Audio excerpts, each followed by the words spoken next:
ఎర్రగొట్టే కారం రంగు రుచి ఆచి కారం పొడి. ఇక కోనసీమ జిల్లా అమలాపురం తహసీల్దార్ కార్యాలయంలో ఏసీబీ అధికారులు దాడులు నిర్వహించారు.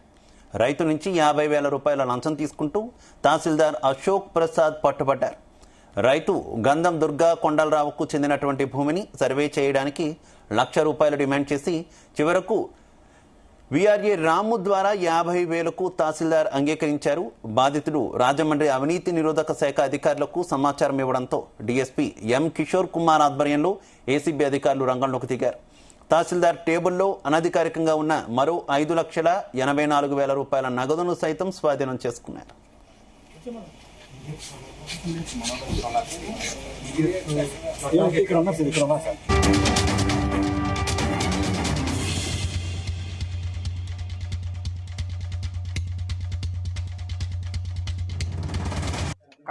గంధం దుర్గ కొండలరావు అనే అతను రాజవోలు గ్రామం రాజమండ్రికి చెందిన అతని యొక్క ఫాదర్ వెంకట సత్యనారాయణ గారు అమలాపురంలో 1995లో ఒక 15 సెంట్స్ స్థలం కొన్నారు.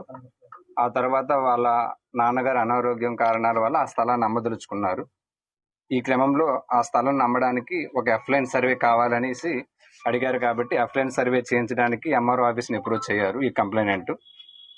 ఈ సర్వే చేయడానికి ఇనీషియల్గా ఎంఆర్ఓ గారు 1 lakh డిమాండ్ చేశారు.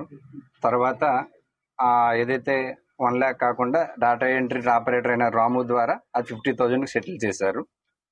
ఆ తర్వాత ఎవరైతే ఈ కంప్లైనెంట్కి బ్రైబ్ అమౌంట్ డిమాండ్ అతనికి ఇష్టం లేక వాళ్ళు ఏసీబీ పీపుల్ని అప్రోచ్ అయ్యారు. ఏసీబీ వాళ్ళని ఈరోజు ఏదైతే 50,000 బ్రైబ్ అమౌంట్ ఉందో అది ఎంఆర్ఓ ఆఫీస్ ఎంఆర్ఓ అమలాపురం ఆఫీస్లో ఈ కంప్లైంట్ నుంచి తీసుకుంటూ ఉండగా మేము 50,000 అమౌంట్ని రికవరీ చేయడం జరిగింది.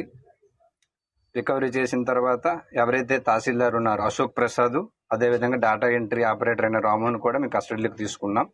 ఈ 50,000 అమౌంట్తో పాటు అన్అకౌంటెడ్ క్యాష్ 5,88,500 కూడా మేము ఎంఆర్ఓ ఆఫీస్ నుంచి రికవరీ చేశాము.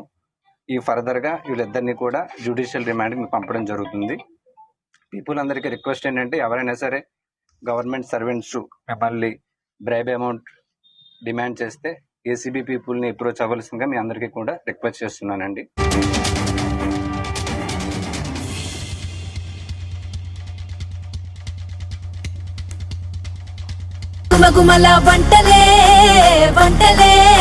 ఎర్రగొట్టే కారం రంగు రుచి ఆచి కారం పొడి.